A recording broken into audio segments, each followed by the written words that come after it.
Hello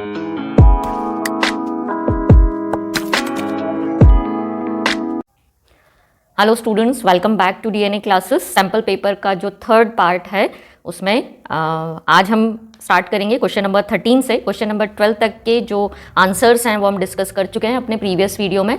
जिन लोगों ने वो वीडियो नहीं देखा है प्लीज़ उस वीडियो पर जाइए, लिंक मैं डिस्क्रिप्शन बॉक्स में दे रही हूँ, तो आप वहाँ से वो वीडियोस देख सकते हैं। चलिए क्वेश्चन नंबर 13 से स्टार्ट करेंगे। क्वेश्चन नंबर 13 जो है that is at 293 kelvin the vapour pressure of water is 17.535 mmHg।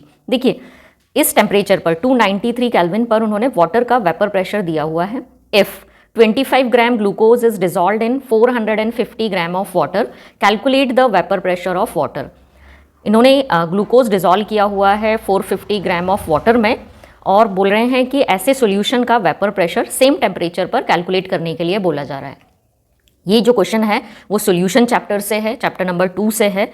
और क्या क्या गिवन है सबसे पहले हम ये लिख लेते हैं। तो देखिए क्वेश्चन में जो गिवन है, सबसे पहले जो गिवन क्वांटिटी है दैट इज प्योर सॉल्वेंट का वेपर प्रेशर गिवन है। तो PA0 गिवन है, मीन्स वो क्या बोल रहे हैं at 293 kelvin vapour pressure of water is 17.535। तो सबसे पहले ये एक गिवन चीज़ हमने लिख ली। इसके बाद जो दूसरी चीज़ गिवन है that is the mass of glucose. अब ग्लूकोज यहाँ पर क्योंकि सॉल्यूट का काम कर रहा है तो गिवन मास ऑफ ग्लूकोज जो है आप उसको WB से डिनोट कर सकते हैं, आप ग्लूकोज का मास लिख सकते हैं दैट इज़ गिवन 25 ग्राम। इसके अलावा वो वाटर का मास दे रहे हैं और वाटर का मास दिया हुआ है 450 ग्राम। सबसे पहले आपको इसको कन्वर्ट कर देना है नंबर ऑफ मोल्स में। ग्लूकोज का 25 ग्राम को हम डिवाइड करेंगे 180, मतलब given mass divided by molar mass, it will give you the number of moles of glucose. ये होते हैं 0.138। आप डिवाइड करके देख लीजिएगा। नेक्स्ट सिमिलरली वाटर के हम नंबर ऑफ मोल्स निकालेंगे। गिवन मास है 450, हम इसको डिवाइड करेंगे 18 से, you will get the number of moles of water is 25। देखिए हमारे पास अकॉर्डिंग टू रॉल्स लॉ क्या कहता है कि XB equals to PA0 minus PA upon PA0, right. तो आपको क्या फाइंड करने के लिए बोला जा रहा है? आपको फाइंड करने के लिए बोला गया है PA। हमको ये सॉल्यूशन का वेपर प्रेशर फाइंड करना है। You can write PS also. तो कैसे हम फाइंड कर सकते हैं? इसी फॉर्मूले को आप मॉडिफाई कर सकते हैं और आप लिख सकते हैं PA0 minus PA equals to XB into PA0। ये क्रॉस मल्टीप्लाई कर दिया हमने। अब क्या करें, ये जो PA0 है इसका साइड चेंज कर देते हैं तो हमारा PA हो जाएगा। PA को इस तरफ ले आइए, इसको इस तरफ ले आइए, तो PA equals to PA0 minus XB into PA0। ये मॉडिफाइड फार्मूला इसी से हमने डिराइव किया है, तो बस ये फार्मूला आपने अप्लाई करना है। अब इसके लिए आपको क्या रिक्वायर्ड है? PA0 रिक्वायर्ड है जो कि गिवन है, XB रिक्वायर्ड है, उसी के लिए हमने ये moles actually number of moles जो हमने यहाँ पर फाइंड किए हुए हैं इससे हम XB फाइंड कर लेंगे। PA0 आपको गिवन है। तो चलिए मोल फ्रैक्शन सबसे पहले आप कैसे कैलकुलेट करेंगे? आपने मोल्स कैलकुलेट कर लिए हैं तो मोल फ्रैक्शन ऑफ ग्लूकोज हम निकालेंगे। मोल फ्रैक्शन ऑफ ग्लूकोज मतलब XB जो हम निकालेंगे, XB means mole fraction of glucose. ये आप निकालेंगे ग्लूकोज के मोल्स मतलब 0.138 divided by total moles. Total moles means 25 plus 0.138, so it is divided by 25.138। इसको जब आप डिवाइड करके सॉल्व करेंगे you will get the answer 0.0054। तो ये आ गया हमारे पास मोल फ्रैक्शन ऑफ ग्लूकोज, जिसकी वैल्यू आप यहाँ पुट कर देंगे। तो चलिए वैल्यूज़ पुट करते हैं और आगे सॉल्व करते हैं इस क्वेश्चन को।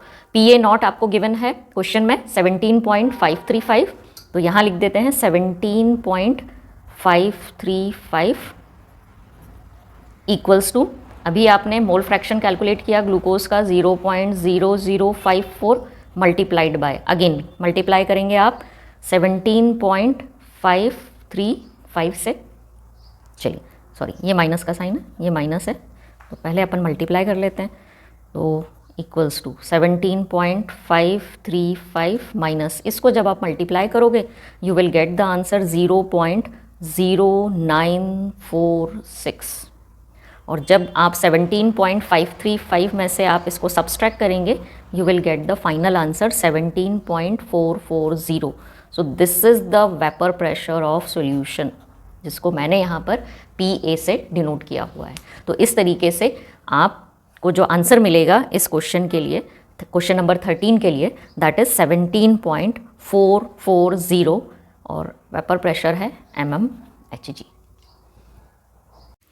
इसी क्वेश्चन के और में चॉइस में जो क्वेश्चन दिया हुआ है, write any 3 difference between ideal and non ideal solution. आपको ideal and non ideal solution के बीच में कोई 3 डिफरेंसेस आपको यहाँ पर देने हैं. देखिए बहुत इजी सा क्वेश्चन है ये, और आइडियल और नॉन आइडियल सॉल्यूशंस जो बनाए गए, जो क्लासिफिकेशन किया गया आइडियल एंड नॉन आइडियल्स में हमारे सॉल्यूशन का, that is on the basis of Raoult's law. तो राउल्स लॉ के बेसिस पर दोनों को हम डिफ्रेंशिएट करेंगे. चलिए फर्स्ट पॉइंट हम आइडियल सॉल्यूशन के लिए लिखेंगे. आइडियल सॉल्यूशन हम उनको बोलते हैं विच ओबेज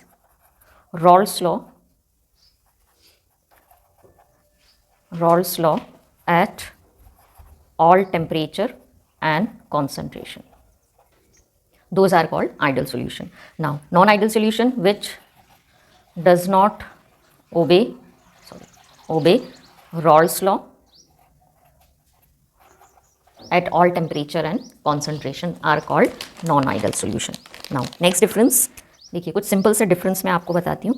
del V मिक्स या मिक्सिंग, मतलब जब आप सॉल्वेंट और सॉल्यूट को मिक्स करेंगे तो वॉल्यूम में चेंज यदि आइडियल सॉल्यूशन होगा it will be equals to 0, और नॉन आइडियल सॉल्यूशन के लिए del V mix is not equals to 0. Next जो डिफरेंस है, enthalpy change on mixing will be equals to 0, and यहाँ आएगा del H on mixing is not equals to 0. और क्या आप इसके अलावा डिफरेंसेस इसमें लिख सकते हैं?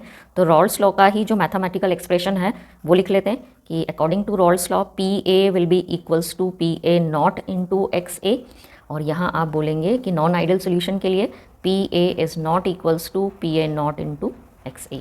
सिमिलरली नेक्स्ट डिफरेंस आप बना सकते हैं PB को लेकर, PB equals to PB not into XB, और यहाँ आप बना सकते हैं next difference PB not equals to PB not into XB. So these are the difference between ideal and non ideal solution. आप इनमें से कोई भी 3 डिफरेंसेस जो हैं वो प्रिपेयर कर सकते हैं. Question number 14 is calculate the order of reaction in a reaction A plus B gives product and the rate law is R equals to means rate equals to K into A के concentration की power उन्होंने 1/2 दी है और B के concentration की power उन्होंने 2 दी हुई है. आपने केवल रेट लॉ एक्सप्रेशन में ये जो पावर होती हैं इनको प्लस करना है और प्लस करके आपको ऑर्डर मिल जाएगा. तो जब आप 1/2 प्लस 2 करेंगे you will get the order 5/2. तो इसका आंसर है 5/2. कैसे आया ये 5/2? सो 1/2 plus 2 you will get the answer 5/2. सो अभी इसी क्वेश्चन नंबर 14 के और में जो क्वेश्चन है that is for a first order reaction. Question है for a first order reaction show that the time required for 99% completion is twice the time required for completion of 90% of reaction. सबसे पहले question समझ लीजिए कि एक reaction है जो first order reaction है, इसको 99% कंप्लीट होने में जितना टाइम लगता है वो 90% कंप्लीट होने वाले टाइम से ट्वाइस है, डबल है. मतलब यदि 90% कंप्लीशन रिएक्शन का 10 मिनट में होता है तो 99% कंप्लीशन होगा 20 मिनट में. तो ये आपको प्रूव करना है. तो चलिए इसके लिए सबसे पहले हमारे पास जो टाइम और रेट कांस्टेंट को लेकर कुछ हमारे पास फॉर्मूलाज हैं. सबसे पहले वो फॉर्मूलाज लिख लेते हैं. सबसे पहले लिखते हैं ये है क्वेश्चन नंबर 14 के और क्वेश्चन का आंसर. ठीक है, फर्स्ट ऑर्डर रिएक्शन के लिए for a first order reaction, for first order reaction. Okay, for a first order reaction we are having the relation between time and rate constant. T equals to होता है 2.303 upon K log at the base 10 initial concentration of reactant, जिसको मैं R0 से denote कर रही हूँ, और concentration of R reactant at time T. ठीक है, मीनिंग सबको क्लियर है? चलिए सबसे पहले हम बात करते हैं कि यदि हमारा रिएक्शन, फर्स्ट कंडीशन हम बात करते हैं फॉर 99% रिएक्शन कंप्लीशन, इसके लिए हम टाइम फाइंड करते हैं. ओके तो चलिए 99% रिएक्शन कंप्लीशन के लिए इसी इक्वेशन को हम कैसे लिख सकते हैं, तो T 99% इक्वल्स टू 2.303 अपॉन के लॉग एट द बेस 10। अब देखिए 99% का मतलब क्या हुआ कि इनिशियली आपने 100 ग्राम लिया था और उसमें से 99 ग्राम जो रिएक्टेंट है वो प्रोडक्ट में कन्वर्ट हो चुका है टी टाइम में, तो अब कितना बचा है आपके पास 1 ग्राम बचा हुआ है। तो इनिशियल कॉन्सेंट्रेशन आपने कितना लिया था 100, फाइनल मतलब टी टाइम पर कितना बचा है, तो डिवाइडेड बाय 1, मतलब इनिशियल कॉन्सेंट्रेशन 100 और रिएक्टेंट का कॉन्सेंट्रेशन एट टाइम टी 1 ग्राम बचा है, 99% यही शो कर रहा है। तो इस हिसाब से ये इक्वेशन बनेगा 2.303 अपॉन के लॉग एट दी बेस 10, और 100 को आप कैसा लिखते हैं 10 टू दी पावर 2 लिख सकते हैं आप। ये आ गया हमारे पास। चलिए लॉग आगे सॉल्व करें, 2.303 अपॉन के और यहाँ आप लिखेंगे इनटू 2 लॉग 10। लॉग 10 का वैल्यू 1 होता है तो आपके पास आएगा 2.303 upon k multiplied by 2 means you will get time you will get for 99% completion, ये मिलेगा आपको 2 से मल्टीप्लाई कर दीजिए, so it will become 606.4 upon k. So this is the first equation for 99% completion. अब हम बात करते हैं 90% कंप्लीशन के लिए, है ना, यदि हमारा जो रिएक्शन है वो 90% कंप्लीट हो रहा है। सो फॉर सेकेंड हम बात कर रहे हैं, second is for 90% reaction completion. चलो उसी के लिए सेम ये इक्वेशन हम लिखें, तो अब हमारा T हो जाएगा T 90%, मतलब time required for 90% completion 2.303 upon के, ये एज इट इज़ रहेगा लॉग एट दी बेस 10। अब इनिशियल कॉन्सेंट्रेशन बात करें, क्योंकि परसेंट है तो ये तो 100 ही रहने वाला है, लेकिन आफ्टर 90% कितना बचेगा, तो 100 माइनस 90 यू विल गेट 10। चलिए आगे बात करते हैं, T 90% इक्वल्स टू 2.303 अपॉन के लॉग एट दी बेस 10, और ये क्या हो जाएगा, इस जीरो से ये जीरो कैंसिल, तो ये आ गया log 10, मतलब ये हो गया 1। तो हमारे पास T 90% आया है 2.303 upon k multiplied bye 1 means ये आ गया हमारे पास, ये आ गया इक्वेशन 2। चलिए equation 1 is divided by equation 2, तो हमारा जो इक्वेशन 1 है वो ये है कि T 99% divided by T 90% equals to, चलिए ये कितना है हमारे पास 606 अपॉन के, और इसके अपॉन में हमको क्या लिखना है T 90% कितना है, T 90% है हमारे पास, अपॉन में लिखना है क्योंकि 2.303 अपॉन में के है तो ऊपर चला जाएगा, ये आ गया। तो क्या करोगे, के से के कैंसिल कर दोगे, ये 1 ज़ा और ये 2 ज़ा। जब आप इसको इस तरफ शिफ्ट करेंगे आपको जो आंसर मिलने वाला है, अब मैं यहीं लिख दे रही हूँ, आपको जो आंसर मिलेगा इसके बाद वो आपको मिलेगा T 99% equals to 2 into T 90%। तो ये आ गया ना, 99% कंप्लीशन में जो टाइम लगता है वो 90% का कितना होता है, डबल होता है। आई होप ये क्वेश्चन आपको समझ में आया होगा। Number 15 is on what ground can you say that scandium having the atomic number 21 is a transition element but zinc having atomic number 30 is not। मतलब zinc को transition element कंसिडर नहीं किया जाता जबकि स्कैंडियम को किया जाता है, दोनों ही डी ब्लॉक की मेटल्स हैं, बट जिंक को ट्रांजिशन एलिमेंट्स नहीं बोला जाता है। तो आंसर है, इस क्वेश्चन का आंसर है, क्वेश्चन नंबर 15 का ये जो आंसर है, क्वेश्चन नंबर 15 का आंसर है कि आप ट्रांजिशन एलिमेंट किसको कंसिडर करते हैं। पार्शियली फिल्ड डी ऑर्बिटल्स होते हैं जिन एलिमेंट्स के, डी ऑर्बिटल्स पार्शियली फिल्ड होते हैं, मतलब पार्शियली फिल्ड से मतलब है कि उनके डी में जो इलेक्ट्रॉन्स के नंबर हैं वो 1 से लेकर 9 तक होते हैं, तो उनको हम ट्रांजिशन एलिमेंट कंसिडर करते हैं। अब स्कैंडियम के केस में जिसका एटॉमिक नंबर 21 दिया जा रहा है, इसमें जो कॉन्फ़िगरेशन है दैट इज़ 3D1 का कॉन्फ़िगरेशन है, तो इसीलिए इसको हम ट्रांजिशन एलिमेंट कंसिडर करते हैं। जबकि जिंक का बात करें जिसका एटॉमिक नंबर 30 है, एटॉमिक नंबर 13 होने के कारण जो डी है वो फुल्ली फिल्ड है, 3D10 की कंडीशन है, means it is fully filled. और फुल्ली फिल्ड डी ऑर्बिटल्स वाले जो एलिमेंट्स हैं उनको हम ट्रांजिशन एलिमेंट कंसिडर नहीं करते हैं। तो क्योंकि जिंक में डी ऑर्बिटल फुल्ली फिल्ड है, that's why it is not considered as transition element. ठीक है, आई थिंक ये कंसेप्ट अब समझ में आ गया होगा। तो जिनमें भी 3D10, 4D10, 5D10 की कंडीशन होगी, those are not considered as transition element, they are D elements, they are D block elements, but they are not transition elements. इसी क्वेश्चन के और में जो दिया हुआ क्वेश्चन है कि define lanthanide contraction and write its any two consequences, मतलब लेंथेनाइड कॉन्ट्रैक्शन क्या है और इसके क्या रिजल्ट्स होते हैं ये आपको लिखना है। तो देखिए लेंथेनाइड कॉन्ट्रैक्शन, क्योंकि ये बिल्कुल थ्योरेटिकल आंसर है इसलिए मैंने ऑलरेडी आंसर प्रिपेयर करके रखा हुआ है। तो व्हाट इज लेंथेनाइड कॉन्ट्रैक्शन, तो आप डिफाइन करेंगे on moving down the group in lanthanoids there is steady और constant decrease in atomic size. Lanthanides के एटॉमिक साइज में कंटिन्यूसली और कांस्टेंट डिक्रीज मिलता है। The steady decrease in size of 14 lanthanide elements is called lanthanide contraction. आप चाहें तो screenshot ले सकते हैं इस डेफिनेशन का। अब देखिए जब आप लेंथेनम से मीन्स लेंथेनम +3 आयन से जब आप ल्यूटेशियम +3 आयन तक जाएंगे, ये 14 एलिमेंट्स की सीरीज़ है और आप एक एक्सिस पर आयनिक रेडियस लें और दूसरे पर एटॉमिक नंबर लें, तो जैसे जैसे एटॉमिक नंबर बढ़ता जाता है लेंथेनाइड की सीरीज़ में, वैसे वैसे जो एटॉमिक या आयनिक रेडियस है वो डिक्रीज़ होने लगता है। और इसी कॉन्स्टेंट डिक्रीज़ को, एटॉमिक साइज या आयनिक रेडियस में आने वाले इसी कॉन्स्टेंट डिक्रीज़ को ही हम बोलते हैं लेंथेनाइड कॉन्ट्रैक्शन। अब इसके दो कॉन्सिक्वेंसेस क्या होंगे, इस डिक्रीज का इफेक्ट क्या होता है, तो मैंने तो देखिए यहाँ कॉज भी समझाए हुए हैं। कभी आपसे कॉज पूछें तो आप कॉज बता दीजिएगा क्यों होता है साइज डिक्रीज। तो first there is poor shielding effect of 4f orbital, क्योंकि जो नए आने वाले इलेक्ट्रॉन्स हैं वो 4f में फिल्ड होते हैं और इन इलेक्ट्रॉन्स का शील्डिंग इफेक्ट पुअर होने के कारण जो इफेक्टिव न्यूक्लियर अट्रैक्शन फोर्स है आउटर मोस्ट इलेक्ट्रॉन्स पर वो बढ़ जाता है। So due to poor shielding effect of 4f electron and due to increase in effective nuclear attraction force on outermost electrons, size of lanthanides decreases with increase in atomic number. Now consequences पूछे गए हैं आपसे, any two consequences.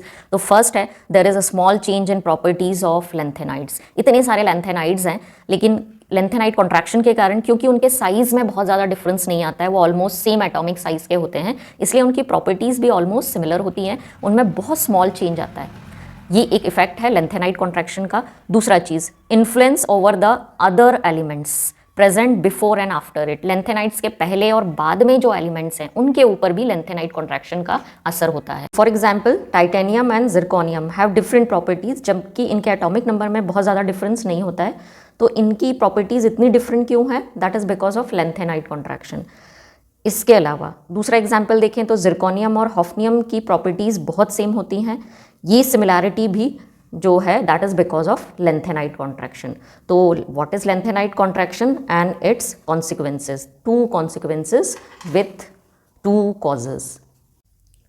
Next question number 16, explain the mechanism of following reaction. Alkenes का hydration इसमें दिया हुआ है और as a result alcohol form हो रहा है, मीन्स इथीन के हाइड्रेशन पर एल्कोहल बनना है और इसी का मैकेनिज्म हमको एक्सप्लेन करना है। तो चलिए देखते हैं इसका आंसर। ये जो मैकेनिज्म है इस रिएक्शन के लिए हम किस तरीके से एक्सप्लेन करेंगे। Question number 16, so this is question number 16 answer, explain the mechanism.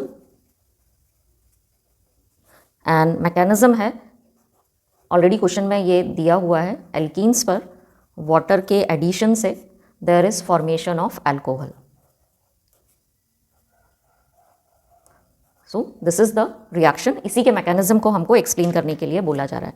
First of all it is the hydration of alkenes and formation of alcohol. चलिए मैकेनिज्म का लिखते हैं यहाँ पर, it is hydration of alkene and formation of alcohol.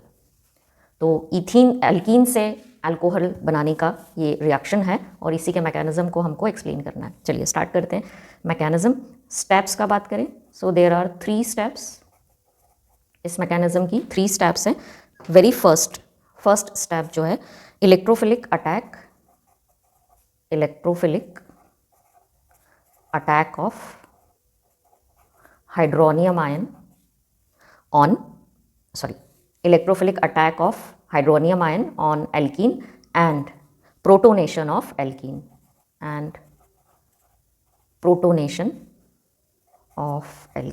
ये हमारा first जो step है मैकेनिज्म का। चलिए देखते हैं। सो पहली स्टेप में जो गिवन एल्कीन है C+C, इस पर अटैक होगा हाइड्रोनियम आयन का। हाइड्रोनियम आयन पहले बना लेते हैं, वाटर H+ आयन से रिएक्ट करके देगा हाइड्रोनियम आयन। ये हाइड्रोनियम आयन इस तरीके से कंडीशन है। तो ये हाइड्रोनियम आयन एक H को ये पाई इलेक्ट्रॉन इसको डोनेट होंगे और ये जो H है वो H इस कार्बन पर अटैच हो जाएगा। सो प्रोटोनेशन ऑफ एल्कीन होगा। As a result there is formation of protonated alkene. But इसके कारण क्या होगा, हमारा जो कार्बन है वो पॉजिटिवली चार्ज हो जाएगा, हाइड्रोनियम आयन जो है वो H2O के फॉर्म में प्रेजेंट होगा। सो this is the first step of hydration of alkene. आप चाहें तो इसका इस फर्स्ट स्टेप का स्क्रीनशॉट ले सकते हैं। नाउ नेक्स्ट फर्दर जो स्टेप्स हैं इसकी, second step is attack of H2O molecule on carbocation. जो कार्बोकैटायन फॉर्म हुआ है सेकेंड स्टेप में, उस पर वाटर मॉलिक्यूल अटैक करेगा, क्योंकि वाटर मॉलिक्यूल के जो ऑक्सीजन है उसके पास लोन पेयर ऑफ इलेक्ट्रॉन्स हैं। चलिए, ये हमने फर्स्ट स्टेप में इस तरीके का कार्बोकैटायन देखा था, जिसमें इस कार्बन पर पॉजिटिव चार्ज है। इस पर अटैक करेगा हमारा वाटर मॉलिक्यूल जो फर्स्ट स्टेप में बना है हाइड्रोनियम आयन से। ये इलेक्ट्रॉन पेयर इस कार्बन को डोनेट किए जाएंगे और as a result there is formation of hydrated alkene. Okay, now third step. In third step there is deprotonation and formation of ethanol formation। अब इसमें से कोई एक हाइड्रोजन, देखिए क्योंकि ऑक्सीजन ने ये इलेक्ट्रॉन पेयर इस कार्बन को डोनेट किया है तो हमारा ये ऑक्सीजन हो गया electron deficient. As a result इससे जुड़ा हुआ जो कोई एक हाइड्रोजन है वो अपने इलेक्ट्रॉन्स डोनेट करके H+ के फॉर्म में रिलीज हो जाएगा। सो CH सिंगल बॉन्ड C, मैंने यहाँ H लगा दिए हैं बॉन्ड्स पर, single bond O, single bond H and single bond H। मैं इस H को रिलीज़ करवा रही हूँ, इलेक्ट्रॉन पेयर ये बॉन्ड के डोनेट होंगे और हमारे ऑक्सीजन का जो पॉजिटिव चार्ज है वो ख़त्म हो जाएगा। So the product will be CH, it will become CH2 और ये हटने के कारण बन जाएगा OH plus you will gate H+ ion. तो फर्स्ट स्टेप में जो H+ आयन हमने इन्वेस्ट किया था वो हमको वापस मिल जाएगा। सो this is the mechanism of hydration of alkene. Question number 16 के और में जो क्वेश्चन दिया हुआ है कि how will you prepare following compounds from phenol, right only chemical equations. आपको केवल केमिकल इक्वेशंस देनी है, फिनॉल से स्टार्ट करना है और आपने बनाना है first product picric acid, second है ऑर्थो एंड पैरा ब्रोमोफिनॉल और थर्ड आपने बनाना है सैलिसिलिक एसिड। तो चलिए कैसे स्टार्ट करेंगे हम फिनॉल से ये सारे कंपाउंड्स बनाना। तो सबसे पहले हम लिख रहे हैं फिनॉल। आप 3 अलग अलग इक्वेशंस लिखिएगा, मैं एक ही कॉमन इक्वेशन से, कॉमन पॉइंट से स्टार्ट कर रही हूँ। So this is the phenol. इस फिनॉल से आपको 3 चीज़ें, this is phenol. Question number 16 के और का मैं आंसर बता रही हूँ कि फिनॉल से आपको स्टार्ट करना है। सबसे पहले हम बनाते हैं पहला प्रोडक्ट और पहला प्रोडक्ट आपको बनाना है picric acid. So it is picric acid. Actually it is 2,4,6 try nitrophenol होता है। तो चलिए स्टार्ट करते हैं, जो बनाना है उसका फॉर्मूला लिख लेते हैं। तो फिनॉल OH, आपको 2, 4 और 6 कार्बन पर नाइट्रो ग्रुप अटैच करना है। तो NO2, next NO2 and next NO2. So it is 2,4,6 trinitrophenol, जिसको हम बोल रहे हैं, जिसको नाम दिया गया है पिक्रिक एसिड। नाइट्रो ग्रुप आपको लाना है। जब भी नाइट्रो ग्रुप आप लाएंगे आपने रिएक्शन कराना है HNO3 का। HNO3 नाइट्रेशन के लिए काम आता है और नाइट्रेशन के टाइम पर ये नाइट्रेशन होगा, आप प्लस का साइन लगाएंगे और इसके टाइम पर आपको प्रेजेंस बतानी है कॉन्सेंट्रेटेड H2SO4 की। तो कॉन्सेंट्रेटेड H2SO4 की प्रेजेंस में फिनॉल के नाइट्रेशन पर आपको मिलेगा पिक्रिक एसिड। ये हो गया हमारा first equation. Now we will start with the second compound, ortho and para bromophenol हमको बनाना है। तो चलिए स्टार्ट करते हैं। Ortho and para bromophenol, phenol से स्टार्ट करना है, मतलब अब आपने कराना है ब्रोमिनेशन और 2 टाइप के प्रोडक्ट बनने वाले हैं यहाँ पर, एक ऑर्थो और एक पैरा। ब्रोमिनेशन के लिए हम Br2 से रिएक्शन करा देंगे और ये रिएक्शन हम कराएंगे CS2 की प्रेजेंस में. So in the presence of CS2 phenol is treated with Br2. You will get major product. जो आपको मेजर प्रोडक्ट मिलेगा वो मिलेगा ऑर्थो ब्रोमोफिनॉल. मतलब इस पोजीशन पर आपको Br लगाना है और दूसरा प्रोडक्ट आपने बनाना है OH एज इट इज़, और अब आपने Br आइदर हियर और here you will add. So it is ortho bromophenol and it is major product होगा para bromophenol. So these are the products. Now the third compound, तीसरा compound जो हमको बनाना है दैट इज सैलिसाइलिक एसिड, जिसको हम बोलते हैं 2-हाइड्रोक्सी बेंजोइक एसिड. तो चलिए, ये एक्चुअली कोल्बे रिएक्शन का प्रोडक्ट है. तो कोल्बे रिएक्शन में हम रिएक्शन कराते हैं NaOH की और साथ में रिएक्शन होती है CO2 की. तो फिनॉल को जब आप NaOH और CO2 के साथ रिएक्ट करवाएंगे you will get the product. ये OH एज इट इज़, शुरू में आपको मिलेगा COONA और बाद में यही कंपाउंड चेंज होगा in the presence of slight H+ ions की प्रेजेंस में. H+ आयंस की प्रेजेंस में you will get salicylic acid. So this is salicylic acid जो प्रिकर्सर है हमारे एस्पिरिन बनाने के लिए. So from phenol we can make picric acid through nitration. Through bromination you will get bromophenol, para and ortho, and with the reaction with NaOH and CO2 in acidic medium you will get salicylic acid. तो आप चाहें तो इस answer के लिए screenshot ले सकते हैं इसका. Question number 17 is right the following name reaction with equation. First है वुड्स-फिटिक रिएक्शन और सेकंड दिया हुआ है फ्रीडल-क्राफ्ट रिएक्शन. चलिए स्टार्ट करते हैं हम वुड्स-फिटिक रिएक्शन के साथ में. सो this is the answer for question number 17. Answer first reaction हम एक्सप्लेन करने वाले हैं वुड्स-फिटिक रिएक्शन. इक्वेशन लिख लीजिए और इसी इक्वेशन को आप वर्ड्स में एक्सप्लेन कर देंगे. देखिए जो वुड्स-फिटिक रिएक्शन है इसमें हम लेते हैं क्लोरोबेंजीन मतलब हेलोएरीन्स का रिएक्शन हम करवाएंगे सोडियम मेटल के साथ में और इसके साथ हम लेंगे हेलोएल्केन. मैंने लिया हुआ है यहाँ CH3Cl. जब आप इनकी रिएक्शन ड्राई ईथर की प्रेजेंस में कराते हैं दोनों जो Cl हैं वो सोडियम के साथ कंबाइन हो जाएंगे और ये CH3 ग्रुप इस बेंजीन रिंग पर अटैच हो जाएगा. मीन्स हमारे जो बेंजीन रिंग है इसका एल्काइलेशन होगा और साथ में आपको मिलेगा 2NaCl. सो इस रिएक्शन का जो प्रोडक्ट मैंने बनाया है that is toluene. Okay, so this is the Wurtz Fittig reaction. Through this alkylated benzene derivatives हम बना सकते हैं. अगली जो हमारी रिएक्शन है next reaction we are having Friedel Crafts reaction. तो अगला इक्वेशन हम लिखेंगे फ्रीडल-क्राफ्ट रिएक्शन के लिए. देखिए फ्रीडल-क्राफ्ट रिएक्शन में भी एक तरफ तो हम क्लोरोबेंजीन ही लेने वाले हैं. फर्स्ट ऑफ ऑल मैं आपको बता दूं कि जो फ्रीडल-क्राफ्ट रिएक्शन है वो दो टाइप की होती है. एक होती है एल्काइलेशन जिसमें हम बेंजीन रिंग में एल्काइल ग्रुप अटैच करवाते हैं और दूसरी है एसाइलेशन और एसिटाइलेशन जिसमें हम एसाइल ग्रुप इंट्रोड्यूस करवाते हैं बेंजीन रिंग में. तो चलिए पहले स्टार्ट करते हैं एल्काइलेशन से.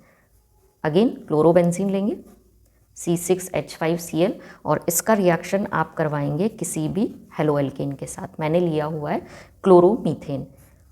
यदि आप एल्काइलेशन करवा रहे हैं या फ्रीडल-क्राफ्ट रिएक्शन करवा रहे हैं आपको कैटलिस्ट लेना है आइदर AlCl3 और FeCl3. इनमें से कोई एक ले लीजिए. ये लुईस एसिड्स हैं, इलेक्ट्रॉन डेफिशिएंट कंपाउंड्स हैं. एज अ कैटलिस्ट या एक्ट करेंगे और इलेक्ट्रोफाइल को जनरेट करने में हेल्प करेंगे.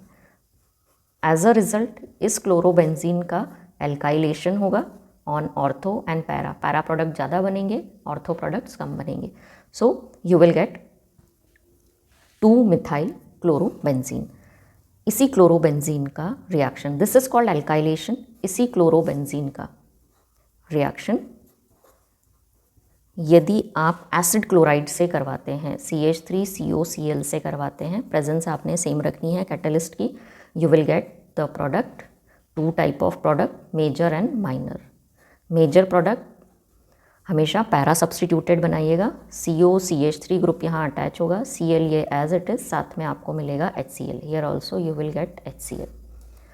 तो para and ortho substituted product आपको मिलेंगे। एक और प्रोडक्ट आप मेजर और माइनर के फॉर्म में बना सकते हैं।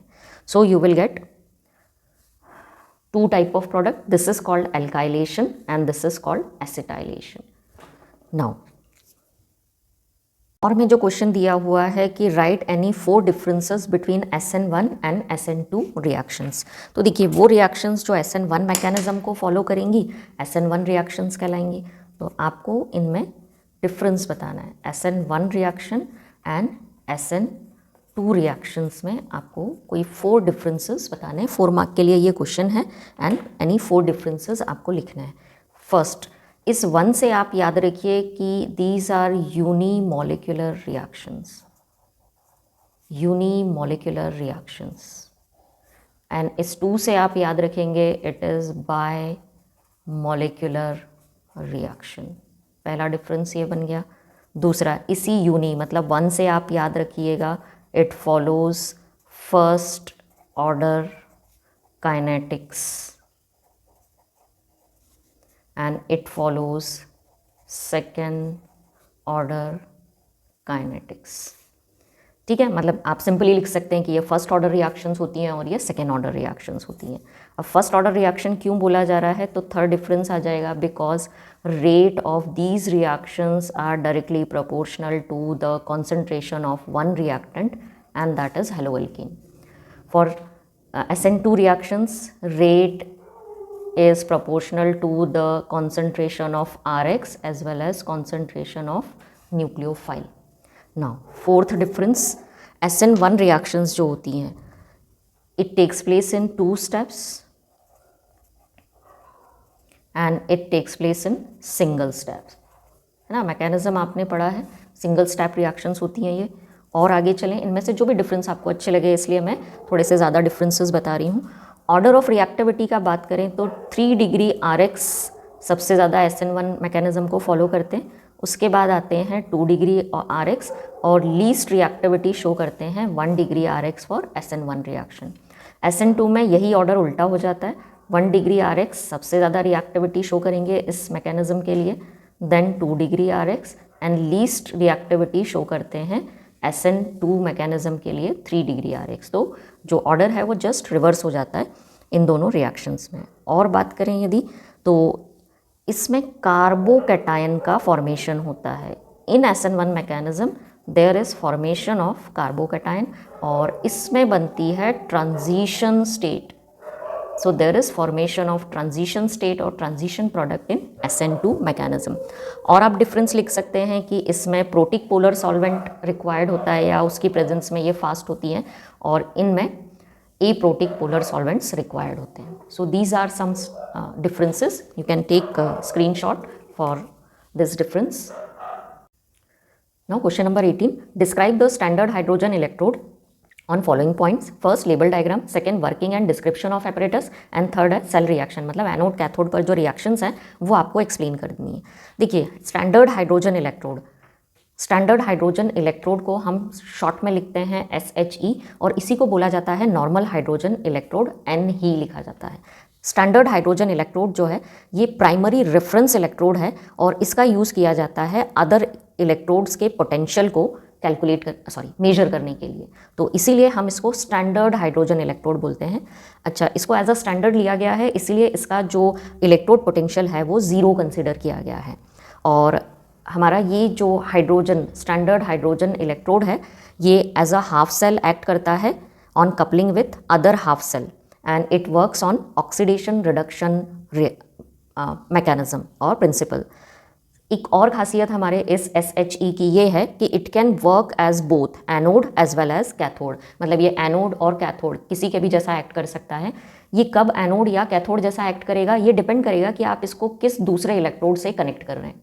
तो जब भी आपको किसी अदर मेटल का इलेक्ट्रोड पोटेंशियल फाइंड करना होता है तो आप उस इलेक्ट्रोड को इस हाइड्रोजन इलेक्ट्रोड के साथ में कनेक्ट करते हैं और हम उस दूसरे इलेक्ट्रोड का इलेक्ट्रोड पोटेंशियल फाइंड कर लेते हैं। तो चलिए अब बात करते हैं डायग्राम और इसके डिस्क्रिप्शन की। ये डायग्राम मैंने बनाया हुआ है स्टैंडर्ड हाइड्रोजन इलेक्ट्रोड के लिए, जिसमें देखिए हम स्टार्ट करते हैं इलेक्ट्रोड से। प्लैटिनम स्ट्रिप के फॉर्म में ये एक इलेक्ट्रोड होता है और इस प्लैटिनम स्ट्रिप पर कोटिंग होती है प्लैटिनम ब्लैक की to increase the adsorption of hydrogen gas.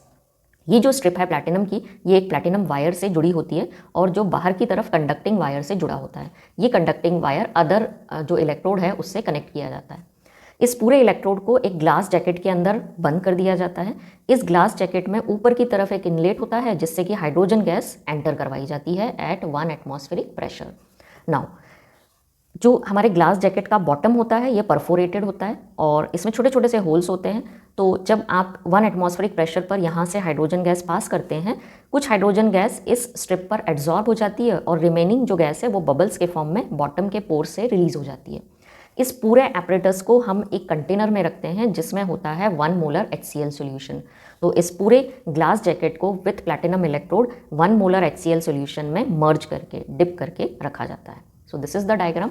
आप चाहें तो इसका भी स्क्रीनशॉट ले सकते हैं। Now about the cell reactions, उन्होंने वर्किंग और सेल रिएक्शंस बोली है।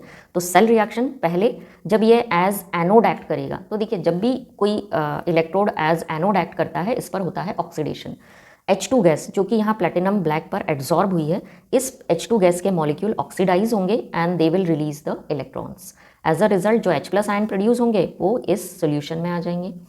नाउ रिप्रेजेंट कैसे करेंगे आप इस एनोड जैसा, यदि ये एक्ट करेगा तो आपने कैसे रिप्रेजेंट करना है? आपने जैसी रिएक्शन लिखी है ठीक वैसे ही रिप्रेजेंटेशन बनेगा as anode. H2 gas at 1 atmospheric pressure, electrode platinum है, ये एक फेज को डिनोट करता है गैसियस फेज को, स्लैश दूसरा फेज जो है H+ आयन प्रेजेंट है in the form of aqueous. तो it is also 1 molar solution. So this is the presentation of SHE when it is acting as a anode. Now as cathode यदि work कर रहा है तो क्या reaction होगा cathode पर? सो 2H+ आयन ये सॉल्यूशन से लिए जाएंगे, 2 इलेक्ट्रॉन्स ये रिसीव करेगा और H2 गैस के फॉर्म में ये रिलीज हो जाएगा। तो इस टाइम पर जो H आयंस का कॉन्सेंट्रेशन है वो कम हो जाएगा, जबकि जब ये एनोड जैसा एक्ट करेगा तो H आयंस का कॉन्सेंट्रेशन सॉल्यूशन में बढ़ जाएगा। प्रेजेंटेशन का बात करें तो ठीक जैसा लिखा है वैसे ही प्रेजेंट कर दीजिए। H+ आयन 1 मोलर कॉन्सेंट्रेशन है, ये स्लैश दूसरी फेज को बता रहा है प्लैटिनम इलेक्ट्रोड पर H2 gas. So this is the presentation when it is acting as a cathode. So this is the overall short note on SHE, standard hydrogen electrode. So you can take a screenshot for diagram as well as for the anode and cathode reactions. Now question number 18 के जो और में question दिया हुआ है, यदि आप SHE describe नहीं करना चाहते हैं तो और में क्वेश्चन दिया हुआ है state and give the formula of Faraday first and second law of electrolysis. Faraday के इलेक्ट्रोलाइसिस से रिलेटेड जो लॉज हैं फर्स्ट एंड सेकेंड लॉ, वो आपको एक्सप्लेन करने के लिए बोला जा रहा है। देखिए अगेन मैंने ये स्टेटमेंट ऑलरेडी लिख रखा है, क्वेश्चन नंबर 18 के और का ये आंसर है। तो first Faraday's first law of electrolysis हम बात करने वाले हैं। इलेक्ट्रोलिसिस मतलब एक सिंगल सेल हमने बनाया हुआ है जिसमें 2 इलेक्ट्रोड्स हैं, one is acting as a anode and other is acting as a cathode. एक इलेक्ट्रोलाइटिक सॉल्यूशन में इनको हमने मर्ज किया हुआ है। क्या बोलता है फैराडे का first law of electrolysis? So according to the law, amount of any substance deposited at electrode is directly proportional to the quantity of electricity passed through the electrolyte. इस लॉ में फैराडे ने बोला था कि किसी भी electrode पर जो सब्सटेंस डिपॉजिट होगा, जब आप इलेक्ट्रोलाइसिस कराएंगे तो ये इलेक्ट्रोलाइट का जो सब्सटेंस है वो किसी एक इलेक्ट्रोड पर जाके डिपॉजिट हो जाएगा। जनरली मेटल्स जो होती हैं वो कैथोड पर डिपॉजिट हो जाती हैं ऑन इलेक्ट्रोलिसिस। तो कितना मेटल इस कैथोड पर डिपॉजिट होगा ये डिपेंड करेगा कि आपने कितना अमाउंट ऑफ इलेक्ट्रिसिटी इस इलेक्ट्रोलाइट में पास किया है। मीन्स कहने का मतलब ये है कि यदि अमाउंट ऑफ सब्सटेंस को आप W से डिनोट करते हैं तो it is proportional to the quantity of current, और क्वांटिटी ऑफ करंट को आप Q से डिनोट कर सकते हैं। तो W is proportional to Q।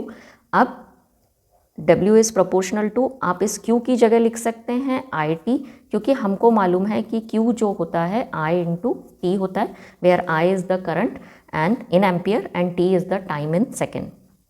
और हम बात करें तो W इक्वल्स टू, प्रोपोर्शनैलिटी का साइन हटाओगे तो एक कांस्टेंट लेना पड़ेगा। यहाँ वो स्पेशल कांस्टेंट उन्होंने लिया था Z, जिसको इलेक्ट्रोकेमिकल इक्विवेलेंट बोला जाता है। तो ZIT ये आपको रिलेशन मिलेगा। नाउ Z कैसे कैलकुलेट करोगे, तो Z होता है E/F, where E is the equivalent mass of substance, specially ये मेटल्स होती हैं, डिवाइडेड बाय फैराडे। अब फैराडे क्या है, एक फैराडे का वैल्यू होता है 1 फैराडे होता है 96,500 कूलम। इक्विवेलेंट मास आपको मालूम है क्या होता है। So this is the first law of electrolysis of Faraday and its expression. Second law of Faraday of electrolysis. According to the law, when same quantity of electricity is passed through solutions of electrolytes connected in series, the amount of substances deposited at electrodes are directly proportional to their equivalent masses. इस law में Faraday ने बोला कि यदि आप दो electrolytic cell को या दो से ज़्यादा इलेक्ट्रोलाइटिक सेल को सीरीज़ में कनेक्ट करते हैं और इलेक्ट्रोलाइसिस करवाते हैं, मान लीजिए ये हमारा सेल 1 है जिसमें ये फर्स्ट हमने इलेक्ट्रोलाइट लिया हुआ है और सेकेंड सेल में हमने दूसरा इलेक्ट्रोलाइट लिया हुआ है।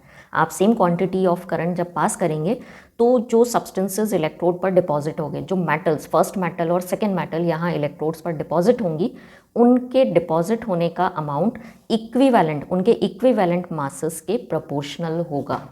सो इस स्टेटमेंट को यदि हम वर्ड्स में लिखें तो हम लिख सकते हैं कि amount of substance of first metal या first substance if it is denoted by W1, so deposit होने वाले सब्सटेंस का अमाउंट डायरेक्टली प्रोपोर्शनल होगा उसके इक्विवेलेंट मासेस के। सिमिलरली सेकेंड सेल के लिए बात करें तो सेकेंड सेल पर जो दूसरा मेटल डिपॉजिट हो रहा है उसका अमाउंट W2 से यदि हम प्रेजेंट कर रहे हैं, so it will be proportional to its equivalent mass. W1 is the amount of substance deposited on first cell, W2 is the amount of substance deposited on second cell electrode. E1 is the equivalent mass of first element and E2 is the equivalent mass of second element deposited. Equation 1 and 2 को यदि हम combine करते हैं तो हमको जो मिलेगा W1/W2 will be equals to E1/E2. So this is the mathematical expression for the Faraday's second law. इसमें से यदि आपको कोई तीन चीज़ें मालूम होती हैं, ये तीन चीज़ें आप पता कर लेते हैं, इक्विवेलेंट मासेस, तो आप फाइंड कर सकते हैं किसी भी एलिमेंट के लिए जो इक्विवेलेंट मास होता है वो उसके एटॉमिक मास को वैलेंसी से, एटॉमिक मास को यदि आप वैलेंसी से डिवाइड कर देते हैं, you will get the equivalent mass of that substance. तो इस तरीके से आप, यदि आपको इसमें से तीन चीज़ें मालूम होंगी, आप फोर्थ फाइंड आउट कर सकते हैं। Question number 19, right the following reaction with equation. आपको इन रिएक्शंस को एक्सप्लेन करना है with equation. First is Gattermann Koch reaction, second is aldol condensation and third is Cannizzaro reaction. तीनों ही नेम रिएक्शंस बड़ी important हैं। चलिए फर्स्ट देखते हैं गैटरमैन कोच रिएक्शन क्या है। सो क्वेश्चन नंबर 19 के लिए गैटरमैन कोच सिंथेसिस या कोच रिएक्शन, ये हमारी पहली रिएक्शन है। एक्चुअली बेंजाल्डिहाइड की ये प्रिपरेशन मेथड है। तो चलिए कैसे बनाएंगे बेंजाल्डिहाइड। इस मेथड से आपने बेंजीन का रिएक्शन करवाना है CO और HCl से। इस कोच से आपको ये CO याद रखना है। जब आप AlCl3 की प्रेजेंस में ये रिएक्शन करवाएंगे या साथ में CuCl आप लेते हैं, you will get anhydrous AlCl3 and CuCl यदि आप लेते हैं, you will get benzaldehyde C6H5CHO plus you will get HCl. So this is the Gattermann Koch reaction और Gattermann Koch synthesis for formation of benzaldehyde from benzene. Now next reaction is aldol condensation, जो हमारी second reaction है। My favorite is aldol condensation और aldol reaction, aldol condensation reaction। Aldehyde और alcohol वाला इसमें हमको product बनाना है। तो चलिए कौन देगा, जिसके पास अल्फा हाइड्रोजन होगा। ऐसे एल्डिहाइड्स, ये एल्डिहाइड्स की रिएक्शन है और ऐसे एल्डिहाइड्स जिनके पास अल्फा हाइड्रोजन होता है वो ये एल्डोल कंडेंसेशन देते हैं। इसमें 2 molecules of aldehyde having alpha hydrogen condense होके प्रोडक्ट बनाते हैं एल्डोल। इस पर मैंने वीडियो ऑलरेडी बनाया हुआ है, डिस्क्रिप्शन बॉक्स में मैं उसका लिंक आपके साथ शेयर करूँगी, आप वो वीडियो देख सकते हैं। चलिए इक्वेशन का बात करते हैं। तो CH3CHO को मैं ऐसे लिख रही हूँ, ये पहला मॉलिक्यूल एल्डिहाइड का। एक और मॉलिक्यूल लेते हैं CH3, लेकिन अब मैंने कुछ ऐसा लिखा हुआ है एंड इट इज़ CHO। दोनों CH3CHO के मॉलिक्यूल हैं। जब आप एल्डोल कंडेंसेशन कराएंगे in the presence of dilute NaOH और KOH, किसी अल्कली की प्रेजेंस में ये दोनों मॉलिक्यूल आपस में कंडेंस हो जाते हैं और एक कार्बन का जो हाइड्रोजन है, एक एल्डिहाइड से जो हाइड्रोजन है वो दूसरे, ये अल्फा हाइड्रोजन जो है वो इसके कार्बोनाइल ग्रुप पर ऐड हो जाता है। एज अ रिजल्ट CH3, ये कार्बोनाइल ग्रुप कन्वर्ट हो जाएगा अब COH में, and you will gate H and you will gate CH2CHO। ये प्रोडक्ट कहलाता है एल्डोल, क्योंकि इसमें एल्डिहाइड ग्रुप भी है और इसमें अल्कोहल ग्रुप भी है। वैसे IUPAC नेम बोले तो इट इज़ ये अल्फ़ा ये बीटा, तो it is beta hydroxy and butanal, या आप इसको IUPAC की टर्म्स में बोलना चाहें तो first, second and third carbon, so it is 3 hydroxy butanal, और commonly it is called aldol. जो हमारी थर्ड रिएक्शन है, that third reaction is Cannizzaro reaction. So Cannizzaro reaction, cannot having Zaro reaction या can't having Zaro, और Zaro से यहाँ हमको याद रखना है वो एल्डिहाइड्स जिनके पास अल्फ़ा हाइड्रोजन नहीं है, do not have alpha hydrogen, उनकी ये स्पेशल रिएक्शन है। मतलब इसमें आप लिख सकते हैं HCHO और आप C6H5CHO, मतलब फॉर्मेल्डिहाइड और बेंजाल्डिहाइड की ये स्पेशल रिएक्शन है। चलिए स्टार्ट करते हैं हम फॉर्मेल्डिहाइड से। सबसे इजी सा रिएक्शन है, 2 मॉलिक्यूल लेंगे HCHO फॉर्मेल्डिहाइड के, इन दी प्रेजेंस ऑफ NaOH के साथ ये रिएक्ट करेंगे। एक मॉलिक्यूल ऑक्सीडाइज होगा, एक मॉलिक्यूल रिड्यूस हो जाएगा, रिडक्शन होकर बनेगा CH3OH, मतलब अल्कोहल बनेगा, और एक मॉलिक्यूल ऑक्सीडाइज होकर बनाएगा sodium format. So you will gate methanol, in this you will gate methanol and it is sodium or formate. So this is the Cannizzaro reaction. एक मॉलिक्यूल ऑक्सीडाइज होकर sodium format बना रहा है और दूसरा molecule reduce होकर methanol बनाएगा। And now the last question number 19 के और में हमको दिया हुआ है complete the given reaction by forming the product. आपको ये इनकम्प्लीट रिएक्शंस दी हुई हैं, इक्वेशंस दी हुई हैं, आपको इनके प्रोडक्ट्स लिखना है। फर्स्ट जो रिएक्शन है तो इसका रिएक्शन आपको करवाना है, ये जो गिवन कंपाउंड है कीटोन है, इसका आपको रिएक्शन करवाना है हाइड्रोक्सिल एमाइन के साथ में एसिडिक मीडियम में। देखिए जब भी आप किसी कीटोन का रिएक्शन करवाएंगे आपको प्रोडक्ट मिलेगा ऑक्सिम। आपने सेम इसी तरीके का ये रिंग बनाना है जैसा ये बना हुआ है, और इसमें आपने इस डबल बॉन्ड O की जगह आपने double bond N single bond OH plus साथ में आपको मिलेगा वाटर मॉलिक्यूल। सो ये आपका बनेगा ऑक्सिम। नाउ नेक्स्ट इज, ये एक्चुअली बेंजाल्डिहाइड की NaOH के साथ रिएक्शन है, मतलब ये कैनिज़ारो रिएक्शन है, और कैनिज़ारो रिएक्शन में आपको मिलेंगे 2 टाइप के प्रोडक्ट। एक मॉलिक्यूल ऑक्सीडाइज होगा, दूसरा मॉलिक्यूल रिड्यूस हो गया, ऑक्सीडाइज होके बनेगा सोडियम बेंजोएट, और नेक्स्ट जो आपको प्रोडक्ट मिलने वाला है वो आपको मिलेगा alcohol CH2OH। Okay, now the third reaction, ये जो कंपाउंड गिवन कंपाउंड है, जब आप इसको वाटर की प्रेजेंस में, हाइड्रोनियम आयन की प्रेजेंस में जब आप हीट करेंगे आपको मिलेगा, you will get the product C6H5COOH means benzoic acid, और साथ में आपको मिलेगी ammonia gas. Now equation number 4 CH3COONA, sodium acetate को जब NaOH और CaO के मिक्सचर के साथ आप हीट करेंगे यू विल गेट, आपको एल्केन मिलेगा, साथ में आपको मिलेगा Na2CO3, सोडा लाइम के साथ आप गर्म कर रहे हैं इसको, so you will get alkane, ये एल्केन प्रिपरेशन मेथड है, प्लस आपको मिलेगा sodium carbonate. Now the last equation RCH2COOH, ये हमारा कार्बोऑक्सिलिक एसिड है, रेड फॉस्फोरस की प्रेजेंस में और वाटर के साथ जब हम रिएक्शन करवाएंगे you will get RCH, halogenation करवा देंगे, एक H हटा दीजिए, यहाँ पर एक हेलोजन आप अटैच कर देंगे COOH, और साथ में आपको मिलना है HX। तो हेलोजिनेशन ऑफ कार्बोऑक्सिलिक एसिड इस मेथड से हम करेंगे और ये हेलोजिनेटेड एसिड आपको मिलेगा। सो this is all answers of your sample paper for this year 2022-23। यदि आपको वीडियो यूजफुल लगता है तो आप प्लीज़ और स्टूडेंट्स के साथ इसको शेयर करिए, चैनल को लाइक एंड सब्सक्राइब करिए, and all the best for your exams.